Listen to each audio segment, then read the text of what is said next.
Bueno, en esta segunda parte de la clase vamos a hacer un recorrido por los textos de Bookmorse sobre Benjamin, los textos de Benjamin, y vamos a hacer una articulación con la novela de Verne. Hay una primera idea que organiza nuestra propuesta y que es en este momento como una petición de principio que les hacemos, que nos crean, sobre la cual vamos a tratar de argumentar, que es que la novela de Verne, como dijimos en la primera clase, organiza una suerte de índice de su época. Un índice en los dos sentidos de esa palabra, como un catálogo temático y como una indicación ficcional de las tendencias históricas en el futuro, que se vuelve críticamente sobre su presente. En este sentido proponemos que, sin pretender tampoco decir que Verne tiene un programa benjaminiano, porque sería un poco osado, aunque no imposible, planteemos que hay una afinidad entre la ficción de 1860 y los exposés del proyecto de los pasajes en cuanto a la relación estructural que ambos textos guardan con el archivo del presente de Verne, que es el archivo del siglo XIX. Lo que la editora de la edición de Hachette dijo de la novela, París en el siglo XX, dijo que era un inventario razonado de su época. También podríamos decirlo del texto París, capital del siglo XIX, de Benjamin, que es el título con el cual se conoce el exposé del 35. Nosotros lo que proponemos es un movimiento de lectura comparativa entre la novela de Verne y el texto de Benjamin, y la operación crítica propuesta para sostener eso es convertir estos materiales mediante el diálogo crítico, porque son materiales que no pertenecen a la misma serie, y que los ponemos a leer conjuntamente para producir algo. Al final de este recorrido, bueno, vamos a llegar ahí. Bueno, a ver, algunos como momentos del proyecto benjaminiano leído desde Bookmorse en relación con estas cuestiones. Por un lado, el tiempo y la temporalidad son categorías productivas en todo el proyecto intelectual de Benjamin. Algunos de ustedes creo recordar en sus presentaciones que trabajan con este marco teórico, así que lo reconocerán eh, como algo un poco obvio lo que estoy diciendo. ¿Sí? La preocupación por el tiempo como categoría conceptual, como categoría de trabajo filosófico, se encuentra en los primeros textos de Benjamin, por ejemplo, sobre el programa de la filosofía venidera, que es de 1918, es un texto bastante temprano, donde se afirma como tarea central de la filosofía venidera extraer y hacer patentes las más profundas nociones de contemporaneidad, ¿sí? De contemporaneidad, y los presentimientos del gran futuro que sea capaz de crear la filosofía venidera, ¿sí? O sea, hay un clarísimo uso del tiempo para pensar esta filosofía de la experiencia. Y es una preocupación persistente en la obra de Benjamin que se puede encontrar en muchos artículos de él hasta el final de su vida. El tratamiento de la temporalidad en Benjamin tiene la particularidad de la fragmentariedad. Es una fragmentariedad que es programática, porque este es el modo bajo el cual se propone producir un conocimiento válido. Siempre una pregunta por la validez del conocimiento y que se responde a través de la apuesta por lo fragmentario. Esta particularidad de la fragmentariedad también es reconocible en las formas de escritura y de pensamiento benjaminiana, por ejemplo, en esto que suele llamarse el modo alegórico de estructurar el discurso de Benjamin. La alegoría o la representación alegórica, lo que le permite a Benjamin es hacer palpable la experiencia de un mundo fragmentado. Poner en discurso la experiencia del mundo fragmentado, en el cual el paso del tiempo no significa progreso, sino desintegración. Entonces, esa es la manera bajo la cual el discurso da cuenta de eso que quiere criticar y transformar simultáneamente. Y esta metodología o programa fragmentario o fragmentaria y heterogénea en el tratamiento de la temporalidad es lo que permite producir un conocimiento concebido como pasajero, particular y verdadero. Y el énfasis está en el y, ¿sí? Y verdadero. ¿Sí? Pasajero, particular, verdadero. De esta manera, la opción por la discontinuidad es la concepción novedosa o original de la propuesta benjaminiana y se articula con el uso de la verdad en el texto. Hay un texto muy conocido que todos seguramente manejamos, que son las tesis de filosofía de la historia, que tienen dos momentos, la tesis 5 y la 6, muy claras en relación con esto, ¿no? En la 5 dice, la verdadera imagen del pasado transcurre rápidamente. Al pasado solo puede retenérsele en cuanto imagen que relampaguea, para nunca ser vista en el instante de su cognoscibilidad. Es una cognoscibilidad que relampaguea, que se escapa. Y luego, en la 6, dice, articular históricamente lo pasado no significa conocerlo tal y como verdaderamente ha sido. Significa adueñarse de un recuerdo tal y como relumbra en el instante de un peligro. Además de que son citas muy conocidas y muy retomadas y muy bellas, de un peligro. Y acá está la cuestión que yo decía recién del uso, ¿sí? De las implicancias políticas de las teorías del conocimiento. Ese peligro al que alude la tesis, es prestarse ser instrumento de la clase dominante, o producir o reproducir modos de cognoscibilidad que producen y reproducen opresión y formas de exterminio. Ese es el peligro del cual habla, y en el que no hay que caer. Ese es el peligro del historicismo para Benjamin, y desde allí se para en el materialismo histórico como una ruptura con la tradición, con el conformismo y con el progresismo, para no caer en ese peligro del historicismo. Las tesis de filosofía de la historia se conoce así a un breve texto, escrito en 1940, que Susan Buchmores propone leer como un índice, como emergentes, o como una síntesis, son todas cosas distintas, pero en distintos momentos lo plantea, del proyecto de los pasajes. Habrán notado cuando leyeron a Buchmores que permanentemente se habla del proyecto de los pasajes porque el libro no estaba editado como tal cuando ella hace la investigación. También ella propone leer las tesis como una explicación o introducción metodológica. Así que tenemos las tesis por un lado y el exposé por el otro, como dos acciones textuales distintas, o como dos protocolos de lectura distintas del libro de los pasajes, pero ambos en relación con este gran proyecto intelectual. Las tesis, en tanto introducción metodológica, lo que dice Buchmores, nos permiten ver la importancia dada a la percepción y el manejo del tiempo para la acción política revolucionaria. Esto es una obviedad, pero no hay que perderlo de vista nunca, que es que Benjamin es un intelectual que está pensando en modos de acción. No es un crítico literario, ¿sí? Está pensando en modos de acción revolucionaria. ¿Por qué dice Buchmores, y nosotras suscribimos, que nos permite ver el uso del tiempo como categoría conceptual relevante? Porque hay una juxtaposición de la práctica intelectual revolucionaria y del acto revolucionario real en relación con el tiempo, porque el mismo lenguaje sirve para caracterizar ambos, ¿no? Estas frases también como muy conocidas y muy citadas por todos, de hacer saltar el continuum de la historia, de detener los relojes que marcan el tiempo vacío, de situarse en un otro tiempo, en una otra dimensión temporal distinta del tiempo ahora, no es el concepto. Es decir, de instaurar un tiempo otro en el cual sea posible el advenimiento de la revolución y de la revelación. Caro, una pregunta.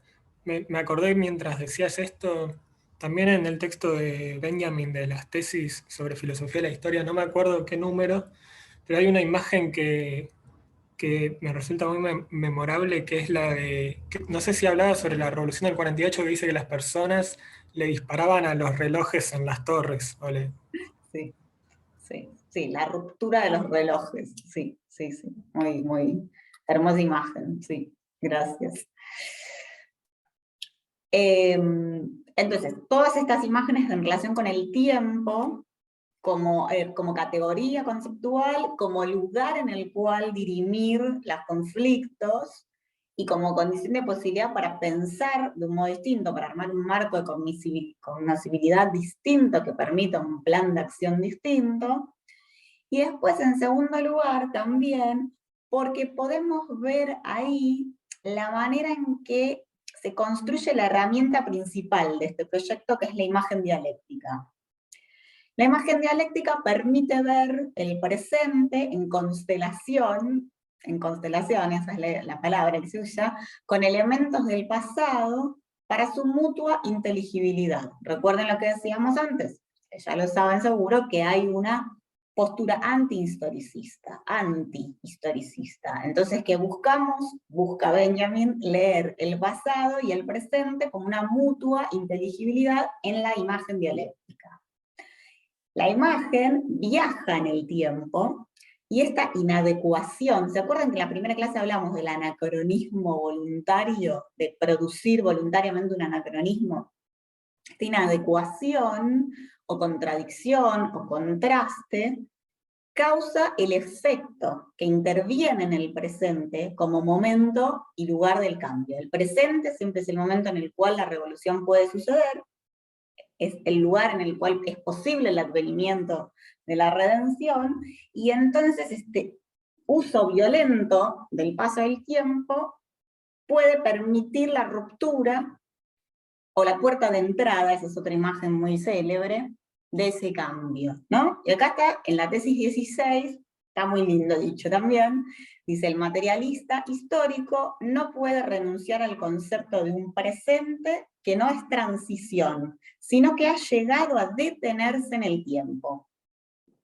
Ahora vamos a retomar esta idea como de detención del tiempo también, ¿no? Puesto que dicho concepto define el presente en el que escribe historia por cuenta propia. El historicismo, el que no quiere él, plantea la imagen eterna del pasado. El materialista histórico, en cambio, plantea una experiencia con él que es única. ¿Sí? Recuerden que siempre hay una producción de una filosofía de la experiencia. Entonces, bueno, acá tenemos como esta gran herramienta conceptual de la imagen dialéctica y la operación que es la del montaje. Esta propuesta de formar imágenes dialécticas que trabajan con el presente, que es el momento de la constante posibilidad revolucionaria, son un modo de intervención política y cultural. Acá Buchmort lo que dice es que Benjamin, como historiador, valoraba la exactitud textual no para lograr una lectura hermenéutica exacta del pasado tal y como fue, sino para producir un shock, ¿no? Esa es la palabra, producir un shock a través de citas históricas arrancadas de su contexto original. Y esa violencia ejercida sobre la cita es la que produce una acometida brutal en el presente. Este es el efecto político del montaje. Es el uso de materiales culturales que busca generar una nueva significación ética que impacte en las prácticas revolucionarias. De esto mucho puede decirse en relación con el programa de acción intelectual y revolucionaria de Benjamin. Queremos como subrayar, el subrayado nuestro acá es que es un uso de la temporalidad, y es un uso de los materiales en relación con el tiempo. ¿Sí? El efecto ideológico se produce a partir de un transcurso temporal violentado, a partir del armado de una constelación entre pasado y presente, o de una renovación de lo antiguo. Bueno, hay como una serie de imágenes en distintos textos, en la dialéctica en suspenso, en Infancia en Berlín, en el diario de Moscú, o sea, a lo largo de toda la obra, pero queremos como subrayar esta idea del uso de las imágenes del pasado. Y otra cuestión que aparece en Benjamin, que nos convoca para leerlo conjuntamente con la novela de Verne, es la lectura del archivo urbano del siglo XIX. Book-Morse lo que va a decir es que la historia del siglo XIX, acá tenemos como este gran tema de cómo traducir el concepto de historia, hay algunas traducciones al castellano ahí, depende qué edición manejen, vieron que hay ediciones que traducen todos los conceptos, otros que no, bueno, a veces se le traduce como proto, a veces como pre. La historia del siglo XIX es un intento de construir imágenes históricas que yuxtapongan, este por supuesto es el concepto para Benjamin, la yuxtaposición, que yuxtapongan el potencial utópico original de lo moderno, ¿sí? Pensemos en nosotros, pensemos en 1830.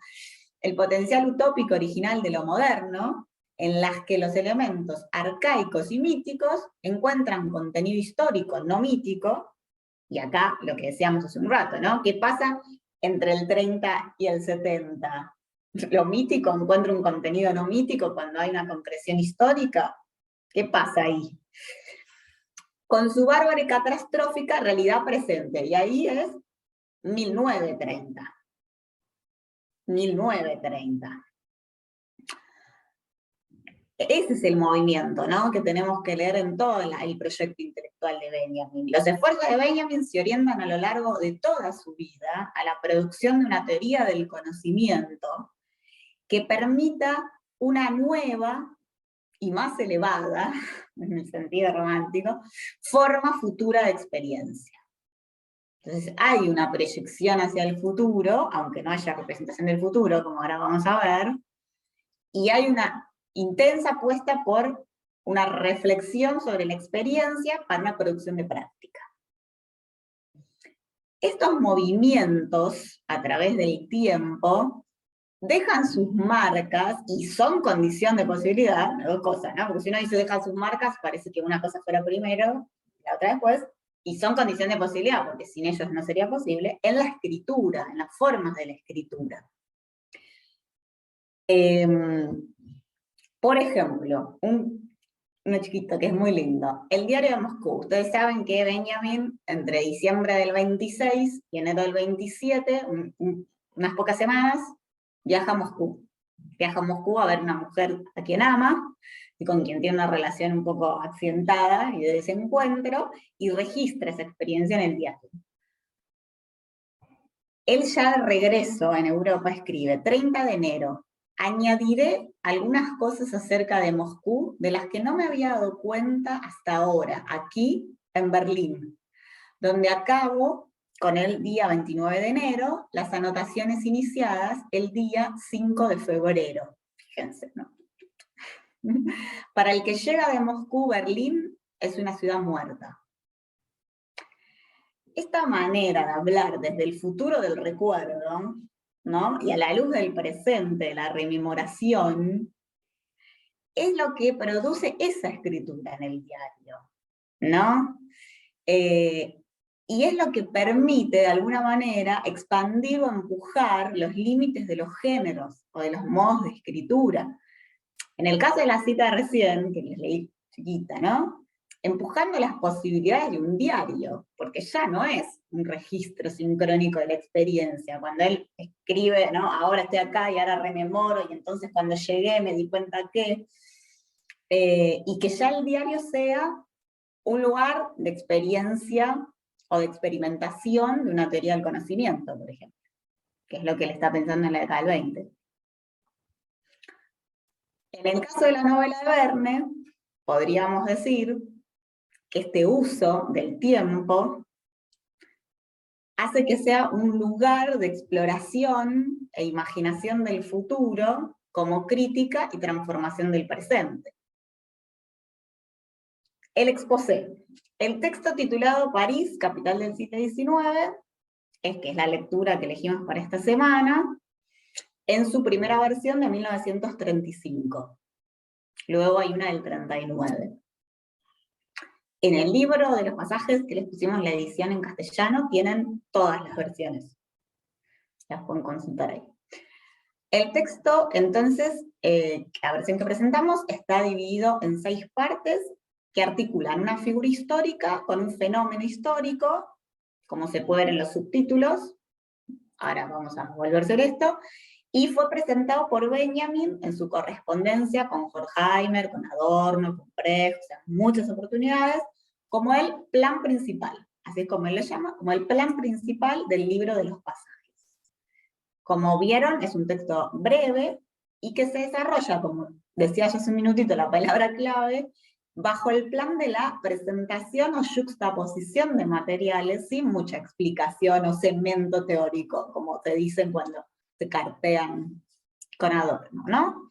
En ese sentido, él dice que es una miniatura del proyecto de los pasajes, o un ejercicio breve de lo que sería su gran obra. Y por eso la experiencia de lectura muchas veces nos deja con poca explicación, porque ese es el método de producción de conocimiento de Benjamin. Esta versión se focaliza especialmente en buscar los efectos de la producción industrial sobre las formas culturales. Los efectos de la producción industrial sobre las formas culturales. Por eso hay una mirada muy puesta en la cultura, que por supuesto, como todos saben, es la gran preocupación de Benjamin como vía de entrada a comprender el siglo XIX para producir una transformación del siglo XX, o en el siglo XX. Y el aporte primero que vamos a comentar es que lee en el archivo del siglo XIX un presente que intenta proyectarse hacia el futuro, pero mirando al pasado. Así que ahí ya hay como una lucidez en ver ese movimiento, un presente que intenta proyectarse al futuro, pero mirando al pasado. Este trabajo de Benjamin, entonces, de lectura del archivo del siglo XIX, del uso del tiempo en el archivo, en estos materiales culturales, parte de la constatación de que las innovaciones modernas tomaban la forma de restituciones históricas. Lo que se presentaba como una innovación tomaba la forma de una restitución. Es decir, dice él, que citaban formas fuera de contexto. Y esto es lo que decíamos hace un rato de las imágenes dialécticas. La cita arrancada de contexto. La moda, la arquitectura, las nuevas sociedades comunitarias utopistas, las tecnologías, la fotografía imitando a la pintura, los ferrocarriles imitando a los carruajes, las lamparillas eléctricas imitando a las flamas de gas. Esa es la lectura del archivo de los materiales. Y la cita es en el sueño en el que cada época ve en imágenes la época que sigue, las imágenes aparecen unidas a elementos de la historia. En el sueño de lo que sigue, aparecen unidas a imágenes de la historia. Como decíamos hace un rato, el modo de exposición benjaminiano es del orden de la yuxtaposición, y lo que hay que hacer entonces es como reconstruir esas series, y ver cuál es la implicancia de ese ordenamiento. No hay una explicación explícita en general. Veamos una pequeña secuencia. Cuando él lee el archivo, ¿no? Y entonces arma una secuencia que Michelet, Marx, Fourier. Vamos a volver sobre todos ellos en las próximas semanas. Está aludido, pero no citado, yo lo traigo, entonces la cita del 18 Brumario, del capítulo 1 del 18 Brumario, que es una maravilla, les leo un pedacito. La tradición de todas las generaciones muertas oprime como una pesadilla el cerebro de los vivos. Bueno, cita súper recontra célebre, ¿no? Y cuando estos aparentan dedicarse precisamente a transformarse y a transformar las cosas, a crear algo nunca visto, futuro, en estas épocas de crisis revolucionaria, es precisamente cuando conjuran temerosos en su exilio los espíritus del pasado. En el momento de proyección al futuro, conjuración con alusión al pasado. Toman prestados sus nombres, sus consignas de guerra, sus ropajes, para con este disfraz de vejez venerable y este lenguaje prestado, representar la nueva escena de la historia universal.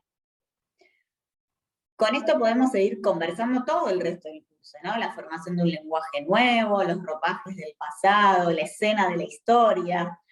la representación, ¿sí?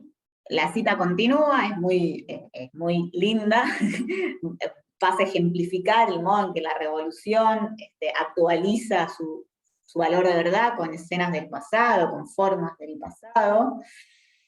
Y como les decía, bueno, vamos a hablar sobre esto especialmente en el dossier de la semana 7. A continuación de la alusión, entonces, a esto, a este Marx, en el exposé del 35, luego aparece Michelet. Cada época sueña con la siguiente.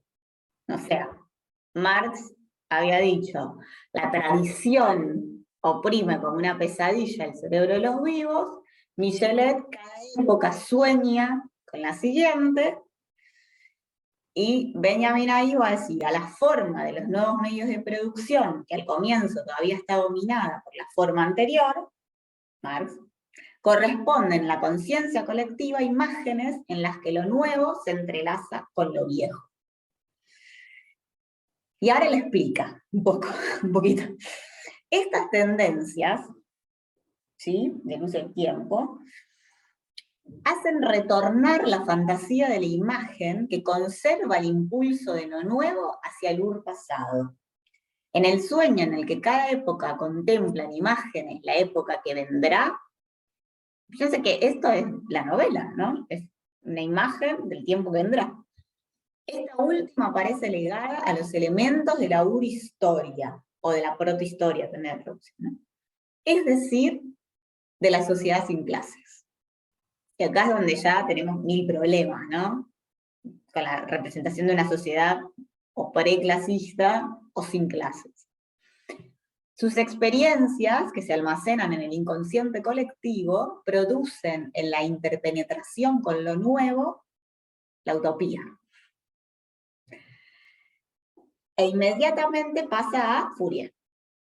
¿Sí? Entonces, Marx, Michelet, Fourier, pasa a Fourier, y comienza a hablar de que las utopías dejan su huella en 1000 configuraciones de la vida. Y acá yo digo, del 30 al 60 o el 63. Las huellas de la utopía en la vida, desde los edificios duraderos hasta las modas fugaces, dice. Venga.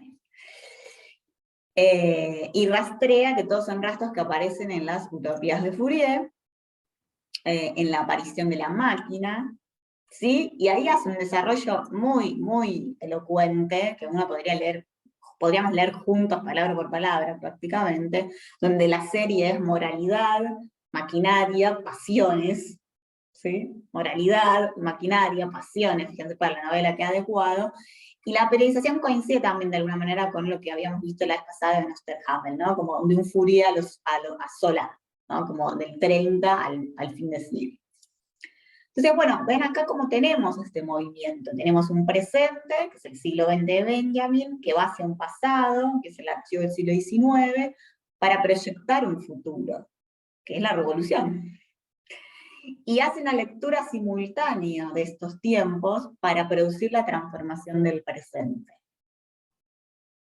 Ahora, la pregunta es, porque acaba de decir que hay una persistencia en las imágenes utópicas de una remisión al pasado, ¿verdad? ¿Cómo hacer que no nos pase de nuevo? Esa pregunta está explorada en el texto de Benjamin. ¿Cómo hacer para construir imágenes del futuro de modo tal que sí sean herramientas de emancipación?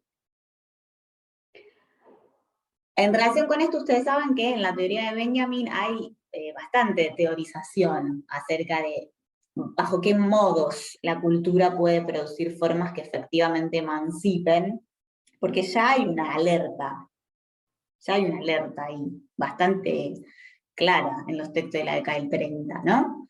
Entonces, dos cosas, al menos. Primero, debe haber movimiento dialéctico para que se produzca emancipación, o la imagen que aparece mucho en Benjamin, que es despertar. Entonces, movimiento dialéctico. Cita de Bookmorse: la posibilidad real de una sociedad sin clases en la época venidera, que seguirá la actual, o sea, en el futuro, revitaliza imágenes pasadas como expresiones de un antiguo deseo de una utopía social en la forma de un sueño, actualiza en la forma de un sueño. Pero esta imagen de un sueño no es aún una imagen dialéctica, y el deseo no es aún un conocimiento. Para que haya dialéctica, lo que va a decir Morse, es que tiene que haber trabajo material. Esto es importante. Para que haya dialéctica, tiene que haber trabajo material. Otra cita de Morse. La imaginación utópica requiere ser interpretada a través de los objetos materiales en los que encuentra expresión. A través de los objetos materiales. Ya que, como Bloch sabía, la esperanza de la utopía dependía en última instancia de la mediación transformadora de la materia, la capacidad de la tecnología para crear lo todavía no conocido. Entonces, para que haya dialéctica, debe haber trabajo material. Porque es materialismo, es materialismo. Esta es la perspectiva materialista, que no debe ser perdida de vista para no caer en los peligros de los que hablábamos hace un rato. ¿Recuerdan? Los peligros de las tesis de filosofía de la historia, que es ser instrumento de la clase dominante, al producir modos de inteligibilidad o de cognoscibilidad que produzcan opresión o exterminio, y también esos peligros anunciados en un texto que seguro conocen también, que es la obra de arte en la época de su reproductibilidad técnica, que es del 36. O sea, ¿sí? De hecho, Morse lo lee absolutamente en diálogo, el esposo del 35 con la obra de arte, y que es el peligro de la estetización de la política en el fascismo. Entonces, para que haya imagen dialéctica transformadora, tiene que ser dialéctica la imagen y tiene que estar anclada en un trabajo material. Buchmors, entonces, indica que durante el siglo XIX hay múltiples expresiones de nostalgia en relación con el deseo de la utopía de la humanidad redimida. ¿Sí? Pero que la modernidad del siglo XIX no debía redimir al pasado, sino redimir el deseo utópico de una humanidad emancipada, ¿no? Esto que en Marx es la reconciliación sujeto-objeto a través de la humanización de la naturaleza y de la naturalización de la humanidad. Ahí Benjamin lo que va a proponer como objetivo de la cultura socialista y como plan de acción específico, de nuevo, es el 35, o sea, la revolución bolchevique tiene casi 20 años. En relación con la tecnología, es redescubrir los temas utópicos como configuraciones materiales. Como configuraciones materiales. Eso es lo que va a permitir hacer un uso de la tecnología emancipada y emancipadora. Y acá nosotros podríamos preguntarnos, ¿qué pasa con esto en la novela? ¿Hay utopía de reconciliación de los hombres con la nueva naturaleza tecnológica? ¿En Verne? ¿En el futuro de Verne?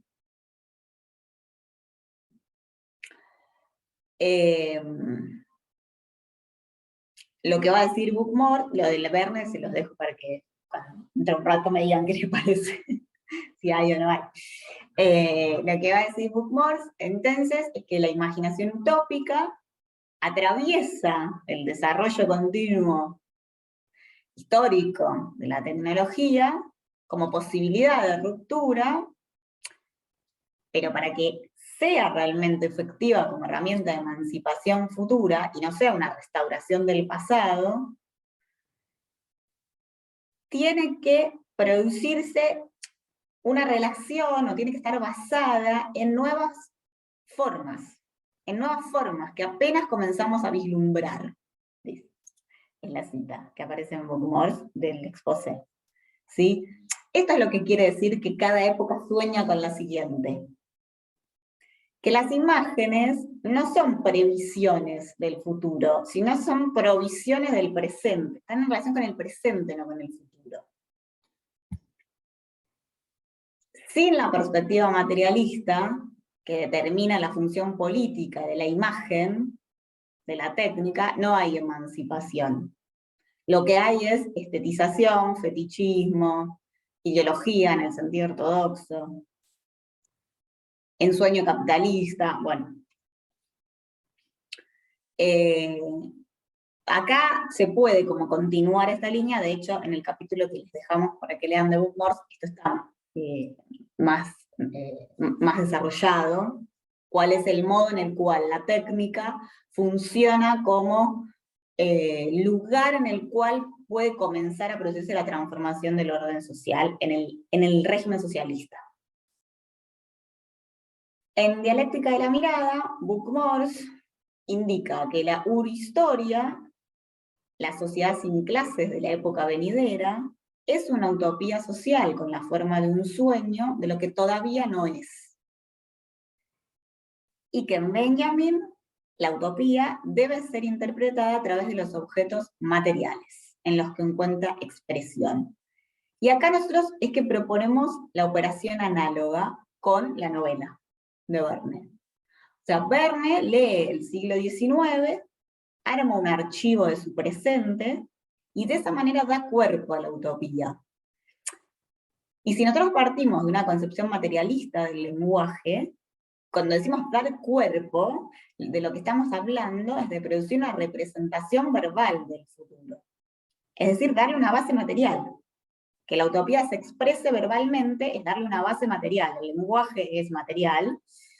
La novela, la representación verbal, entonces, es la puesta en material que permite ensayar la utopía de la tecnología emancipada. Es más, la novela es esa tecnología, capaz de transformar el mundo de la vida.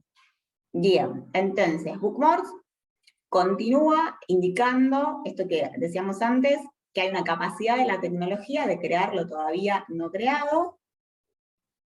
En este sentido, pensamos que la novela es una tecnología, o que la escritura ficcional es una técnica o una tecnología que explora que puede ser el lugar de expresión o de representación del futuro.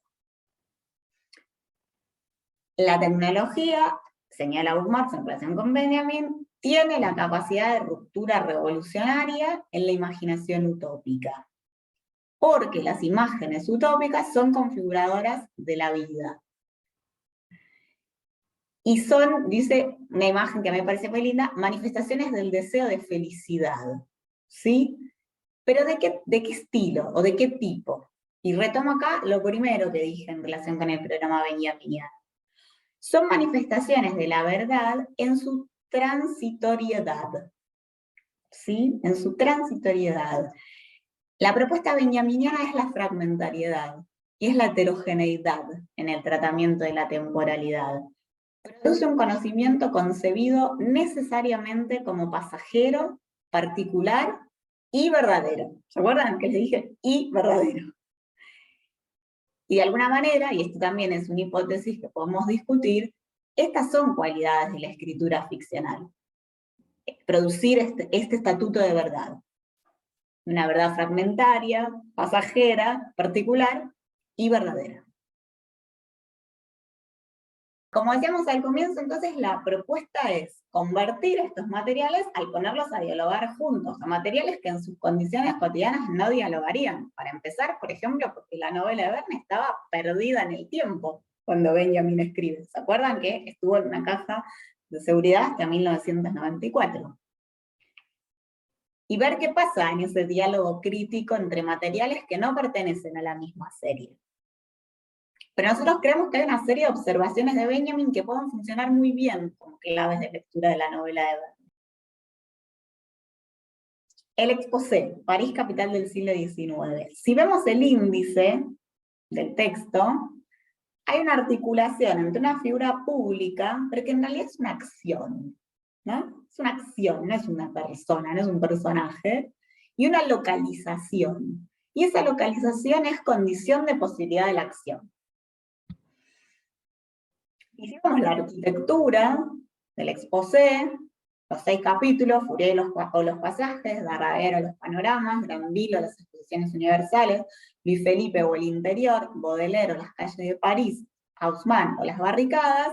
Podríamos pensar esa secuencia como la utopía, el arte nuevo, la moda, la burguesía, los artistas y la revolución proletaria. ¿Sí? Miren el índice y lo digo de nuevo. La utopía, el arte nuevo, la moda, la burguesía, los artistas y la revolución proletaria. Fíjense, la secuencia. La secuencia que va de la utopía, que es previa al 48, porque después del 48 Dream is over, a el presente de Benjamin, a la revolución proletaria. Bueno, y veamos un poco esas secciones. La 1, Fourier, los pasajes, va del esplendor, los pasajes surgen en 1833, da cuenta de las condiciones materiales de existencia, que es la prosperidad económica como escenario de las innovaciones técnicas, a la ruina. ¿Por qué? Porque lo que desemboca rápidamente es en la advertencia del curso siniestro de la revolución. ¿No? Dice, el imperio es el terror revolucionario hecho Estado. Es 1935, está hablando de las purgas estalinistas. Y después dice, poco conocieron Napoleón y los arquitectos los instrumentos burgueses de poder que usaban. ¿Sí? Y el último párrafo de la primera sección arma una periodización entre 1820 y 1920. Del hierro en la arquitectura y los ferrocarriles a los supuestos sociales de su utilización. Fíjense, ¿no? Del material a los supuestos sociales de su uso. Después de la Primera Guerra y de la Revolución Bolchevique. La cita pone la fecha 1914, como aún en el contexto de la utopía. Ahí uno también podría decir con un poco de irreverencia que la Primera Guerra Mundial fue como el momento de Dream is over del siglo XX para Benjamin, que no llegó a vivir y a tener representaciones de lo que fue la Segunda Guerra Mundial, ¿no? Y luego, bueno, aparece este desarrollo que vimos hace un rato, no lo voy a repetir todo, ¿no? De Marx, Fourier, del pasado y el futuro, y de esta periodización 1830 fin de siglo. Después el 2, Darradero los panoramas, comienza con el proceso de especificación del arte nuevo, arquitectura, pintura, literatura, con la revolución en la relación del arte con la técnica, como expresión de un sentimiento vital. Y acá el que está muy cerquita es el autor como productor, que también es de unos muy poquitos años después. Entonces, ahí aparece toda esta cuestión que está en el autor como productor, que ustedes saben que es un texto que es una conferencia a pedido en un órgano del PC francés, entonces tiene un poco como forzados ciertos términos, pero aparece, ¿no? La idea de la técnica y la tendencia política como una cuestión del rol social de la literatura y una posición del productor en la sociedad. En definitiva, de lo que está hablando es de eso. Y da cuenta de las transformaciones técnicas y de las condiciones de posibilidad de las innovaciones estéticas. Lee las innovaciones estéticas en relación con condiciones de posibilidad materiales. Habla de la fotografía en la Exposición Universal de 1855 y de las vanguardias que nosotros le decimos históricas. Y nosotros le decimos históricas porque en el 35 todavía son el futuro de alguna manera, pero él las retrotrae en 1855. Fíjense todos los movimientos en el tiempo permanentemente que hay en un texto tan comprimido. Después el 3, que es Granville, las exposiciones universales. Acá está dicho, esto que ya les decía al comienzo, de que el segundo término de los subtítulos son lugares y condición de posibilidad de las acciones representadas por el primer término, por el nombre propio. Fíjense que lo dice clarito, clarito. Dice, las exposiciones universales son lugares de peregrinación al fetiche llamado mercancía. Lugares donde es posible pensar el fetichismo de la mercancía. Y acá también el movimiento del montaje es genial, ¿no? Marca como antecedente las exposiciones universales, las exposiciones de la industria nacional en el campo de Marte en 1789.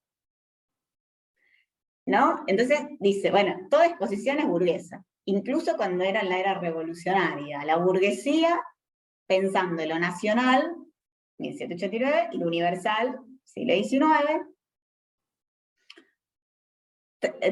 Un poquito más adelante trae una cita de Víctor Hugo acerca de la participación obrera en las exposiciones, y aparece esta idea, es muy importante, de la participación, de la reunión, del estar todos juntos como condición de posibilidad de formación de la internacional. Dice que va en los obreros, entonces se forma la internacional, o sea, la multitud sigue siendo condición de posibilidad para organización.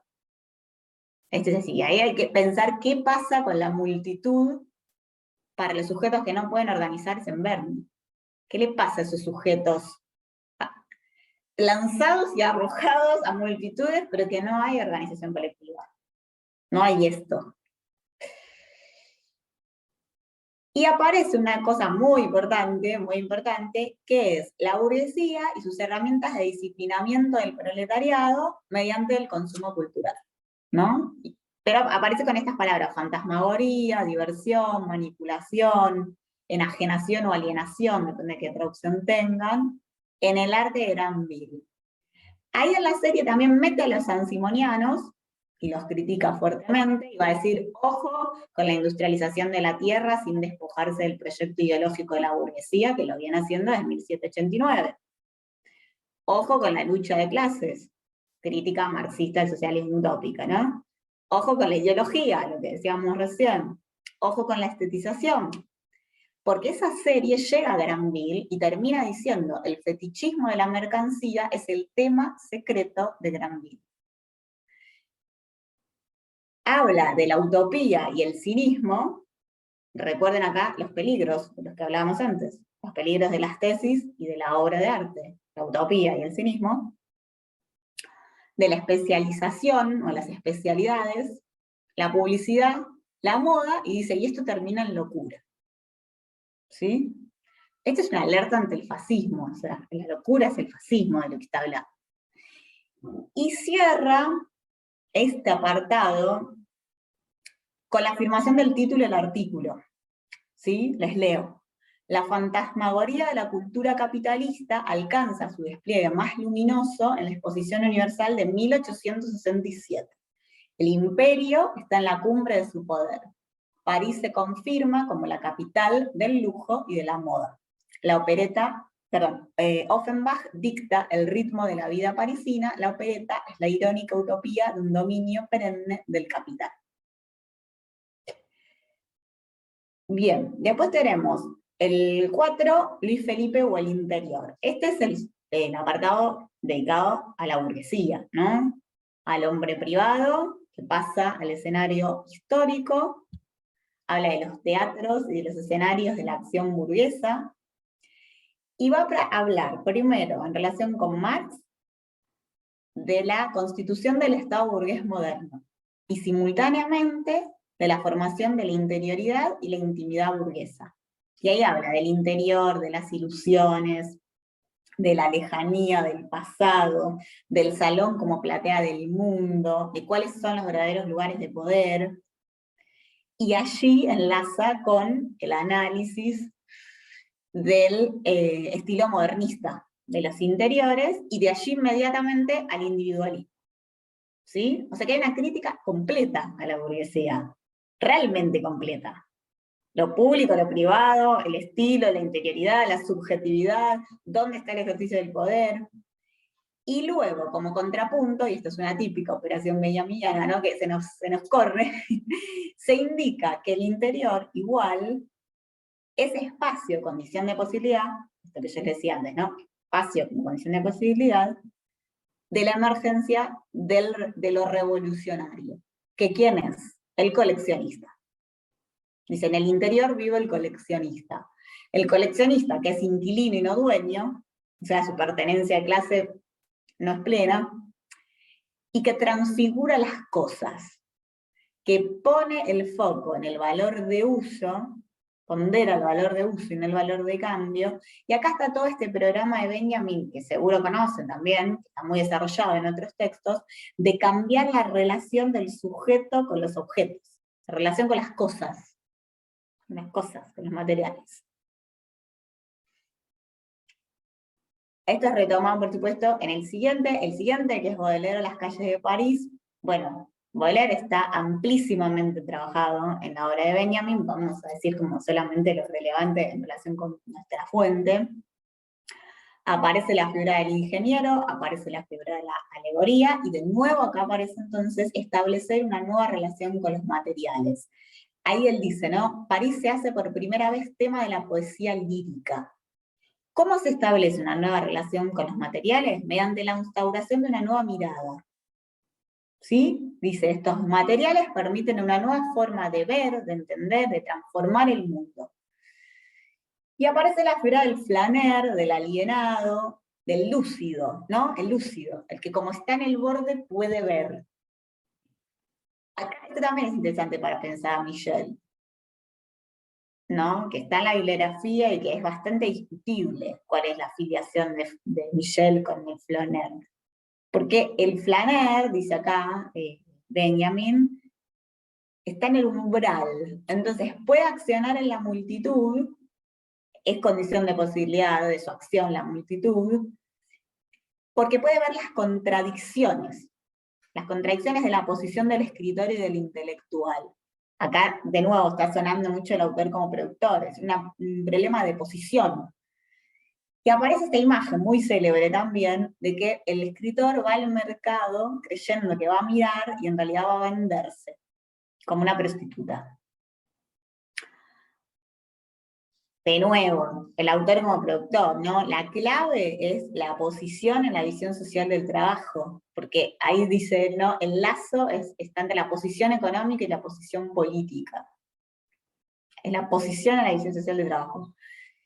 Y aparecen las figuras de la bohemia, de los conspiradores, que no son revolucionarios, justamente, que tienen la capacidad de la asocialidad, de ser asociales, y se los liga con la figura de la sexualidad con la prostituta. Esto es bastante complejo, y sería bueno como volver en algún momento, porque la figura de la puta aparece primero como para denigrar al intelectual que se vende en el mercado, y ahora vuelve también en un sentido denigratorio como una falta de compromiso sexoafectivo duradero, pero luego es parcialmente redimida esta figura porque dice que es simultáneamente vendedora y mercancía.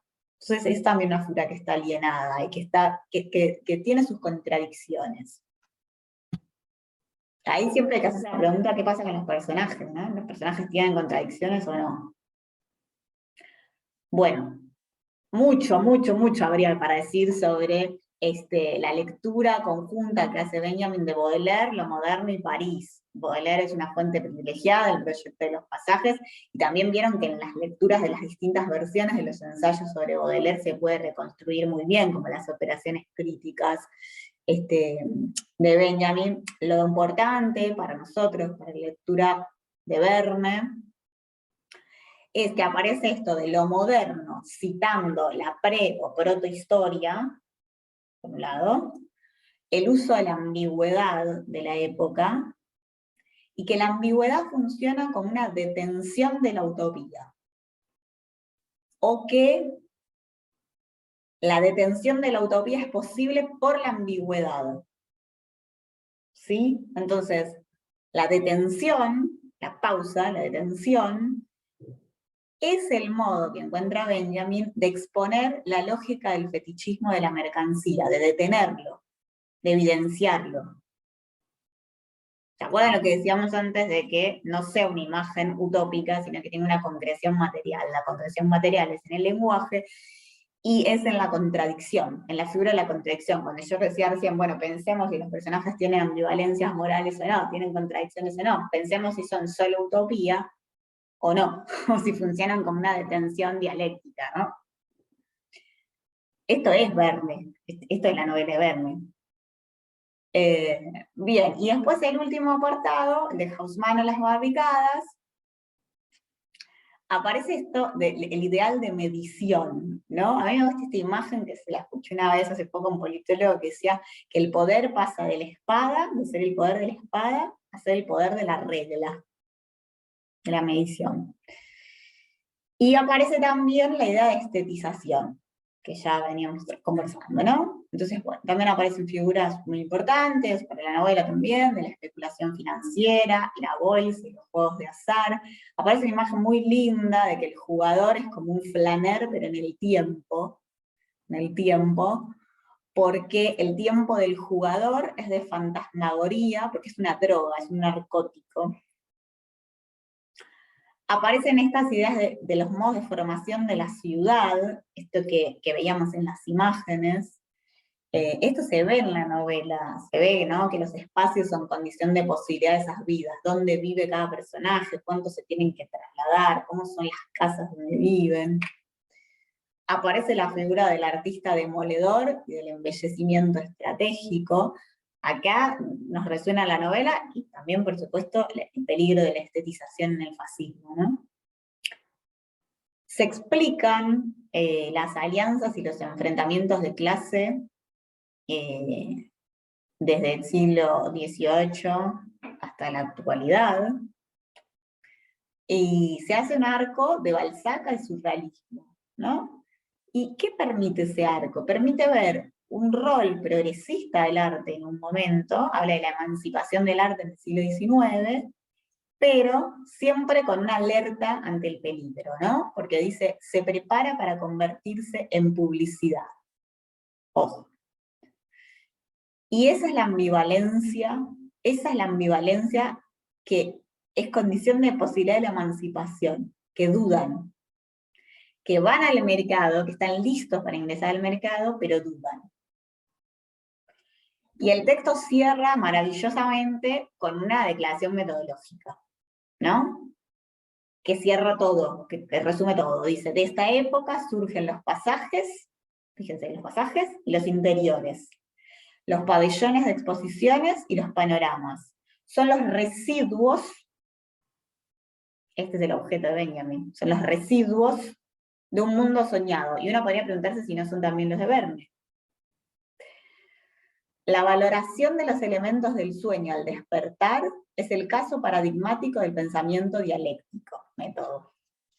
Por eso el pensamiento dialéctico es el órgano del despertar de la historia, método. Cada época sueña la siguiente, pero también soñando se apresuran a despertar, método. Lleva en sí su final y lo despliega, como lo reconoció Hegel, con astucia. Con la conmoción de la economía de mercado comenzamos a reconocer los monumentos de la burguesía ya como ruinas antes siquiera de que se hayan desmoronado. ¿Sí? Ok, estamos al comienzo. Del esplendor a la ruina y la ruina en el esplendor.